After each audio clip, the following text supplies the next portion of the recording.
बिस्मिल्लाहिर्रहमानिर्रहीम। अस्सलाम वालेकुम स्टूडेंट्स, कैसे हैं आप लोग? ठीक ठाक हैं? अच्छा, you know very well that we discussed in the last class law of demand and the shifting of law of demand, और नीड क्या होती है, वांट्स क्या होती है, डिमांड क्या होती है, हमने ये डिस्कस किया था। उसके साथ साथ हमने डिमांड शेड्यूल भी डिस्कस किया था, डिमांड कर्व भी डिस्कस किया था। आज जो हमारा टॉपिक है लॉ ऑफ सप्लाई है। देखिए, लॉ ऑफ सप्लाई जो है ना, वो हम प्रोड्यूसर पॉइंट ऑफ व्यू के मुताबिक पढ़ते हैं। प्रोड्यूसर का मतलब है लॉ ऑफ सप्लाई जो हम पढ़ते हैं प्रोड्यूसर के मुताबिक पढ़ते हैं। प्रोड्यूसर वो है जो चीज़ें बनाता है, चीज़ें बनने के बाद जाती है सप्लायर के पास। सप्लायर वो बंदा होता है जो सप्लाई करता है। तो अब लॉ ऑफ सप्लाई क्या कहता है? सबसे पहले हमें ये अंडरस्टैंड करना पड़ेगा सप्लाई होती क्या है। बहुत सारे स्टूडेंट्स को ये बात नहीं पता होती है सप्लाई क्या होती है, लेकिन मैं ये चाहता हूँ कि मेरे स्टूडेंट को हर चीज़ पता हो। तो इस वजह से मैं आपको पहले लॉ ऑफ सप्लाई नहीं पढ़ा रहा, सबसे पहले मैं आपको पढ़ा रहा हूँ सप्लाई क्या चीज़ होती है। सो प्लीज़ फोकस यहाँ करें, बहुत इंपॉर्टेंट चीज़ है, बहुत आसान है। Supply is the availability of good and services in the market. जो भी गुड्स एंड सर्विसेज अवेलेबल है मार्केट के अंदर, अच्छा वो क्यों अवेलेबल है? Offer for sale. हमने क्यों उनको लेके आए? बेचने के लिए, एट अ सर्टेन प्राइस। तो इसकी सिर्फ दो तीन चीज़ें बड़ी इंपॉर्टेंट है। सप्लाई का मतलब क्या है? पहली चीज़ आपने याद रखनी है availability of good and services. दूसरी चीज़ कहाँ पे अवेलेबल है? In the market. तीसरी चीज़ क्यों अवेलेबल है? ऑफर फॉर सेल, बेचने के लिए। और किस प्राइस पे? At a certain price. अच्छा, ये नहीं होता कि कितने की भी चीज़ बेच दो, नहीं, उसकी बाकायदा कोई ना कोई प्राइस होती है। तो मैं फिर रिपीट कर दूं, सप्लाई की डेफिनेशन क्या है? Supply is the availability of good and services in the market, offer for sale at a certain price. तो अगर मैं ये कहता हूँ कि दो तीन लाइनें अगर आपके पास हैं, तो अगर आप उनको ब्रेक कर लें तो आपको डेफिनेशन याद हो जाए, हमें बहुत आसान हो जाएगी। मैं फिर रिपीट कर दूं, देखिए मैं कॉमन लगा रहा हूँ। पहला पॉइंट क्या है? Availability of good and services. दूसरा पॉइंट क्या है? कहाँ पे भाई? In the market. तीसरा पॉइंट क्या है? Offer for sale. और चौथा पॉइंट क्या है? At a certain price. तो हर वो चीज़ जो मार्केट में अवेलेबल है बेचने के लिए और किसी खास प्राइस पे, तो हमारी कहलाती है सप्लाई। अब लॉ ऑफ सप्लाई क्या कहता है? अच्छा, लॉ ऑफ सप्लाई हम पढ़ते हैं सप्लायर के पॉइंट ऑफ व्यू के मुताबिक। सप्लायर क्या कहता है? सप्लायर जब भी अपनी चीज़ मार्केट में ज़्यादा लेके आएगा जब उसको उसकी अच्छी कीमत मिल रही होगी। जब भी अगर सपोज आप कोई चीज़ बेच रहे हो, आप चीज़ मार्केट में कब बेचोगे? जब उसकी अच्छी कीमत मिल रही होगी या उसकी ख़राब कीमत मिल रही होगी। मैं मुझसे अगर पूछेंगे, अगर आप कॉमन सेंस की बात करेंगे, तो मैं अपनी चीज़ मार्केट में जब लेके आऊँगा जब उसकी मुझे अच्छी कीमत मिल रही होगी। तो लॉ ऑफ सप्लाई भी यही कह रहा है, आप ज़रा अंडरस्टैंड करें, क्योंकि ये सब देखें, ये लॉज ऑफ इकोनॉमिक्स जो है ना, वो सारी इंसान की ज़िंदगी के लॉज हैं। अगर आप देखें, कभी कस्टमर, कभी सेलर, कभी कंज्यूमर। लॉ ऑफ डिमांड हम पढ़ते हैं कस्टमर के मुताबिक, लॉ ऑफ सप्लाई हम पढ़ते हैं सेलर के मुताबिक। तो लॉ ऑफ सप्लाई क्या कहता है? लॉ ऑफ सप्लाई ये कहता है कि जब भी आपकी प्राइस बढ़ेगी, प्लीज देखें लॉ ऑफ सप्लाई क्या कह रहा है?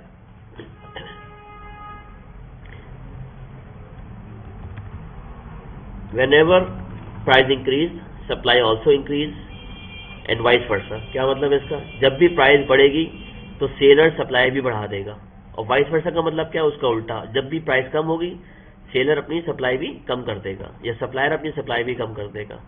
अच्छा, जब लॉ ऑफ सप्लाई पढ़े तो आप अपने लॉ ऑफ डिमांड को इसमें कंफ्यूज ना करें। लॉ ऑफ डिमांड बिल्कुल अलग है, लॉ ऑफ सप्लाई बिल्कुल अलग है। तो आप ये मत सोचें कि प्राइस बढ़ेगी तो डिमांड कम हो जाएगी, तो सप्लाई क्यों बढ़ रही है, ऐसा मत सोचें, वरना आपको कभी भी समझ में नहीं आएगा। आप ये सोचें लॉ ऑफ सप्लाई हम किसके मुताबिक पढ़ लें? सप्लायर के मुताबिक पढ़ लें। और लॉ ऑफ सप्लाई ये कहता है whenever price increase the supply also increase and vice versa. यहाँ देखिए, मैंने बगैर डायरेक्शन आपको बताई है, प्राइस जब इंक्रीज होगी सप्लाई भी इंक्रीज होगी, प्राइस जब डिक्रीज होगी सप्लाई भी डिक्रीज होगी। तो प्लीज़ ये आपने अच्छी तरह दिमाग में बिठाना है, ये आपका लॉ ऑफ सप्लाई है। एनीवेज आगे थोड़ा बढ़ते हैं, देखिए इन्होंने आगे क्या आगे बगैर शेप के जरिए बताया। According to law of supply, the higher the price the larger the quantity produce. जब फार्मर मैन्युफैक्चरर ये देखता है कि प्राइस अच्छी मिल रही है तो वो ज़्यादा से ज़्यादा चीज़ें बनाता है ताकि उसको ज़्यादा से ज़्यादा प्रॉफिट हो। यहाँ भी देखिए इन्होंने लिखा है प्राइस इंक्रीज होगी सप्लाई इंक्रीज हो जाएगी, प्राइस डिक्रीज होगी सप्लाई भी डिक्रीज हो जाएगी। अब जरा हम इसकी डायग्राम देखते हैं और शेड्यूल देखते हैं कि लॉ ऑफ सप्लाई का शेड्यूल क्या है। मैंने एग्जाम्पल लिया स्टारबक्स की। स्टारबक्स जो है वो एक कॉफ़ी का नाम है। स्टारबक्स एक दुकान है जिसकी जो कॉफ़ी बेचते हैं, कनाडा में, यूएस में बहुत कॉमन है। तो Starbucks supply schedule and curve.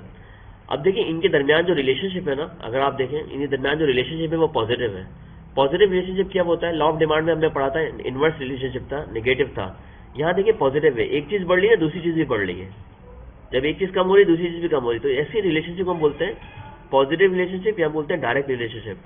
क्योंकि दरमियान जो रिलेशनशिप है वो क्या है, अगर एक बढ़ेगा दूसरा भी बढ़ेगा, एक कम होगा दूसरा भी कम होगा, तो इसको हम बोलते हैं पॉजिटिव रिलेशनशिप। याद रखिएगा कि बहुत चीज़ें इंपॉर्टेंट है, बार बार आपकी स्टडीज लाइफ में ये चीज़ें आएंगी।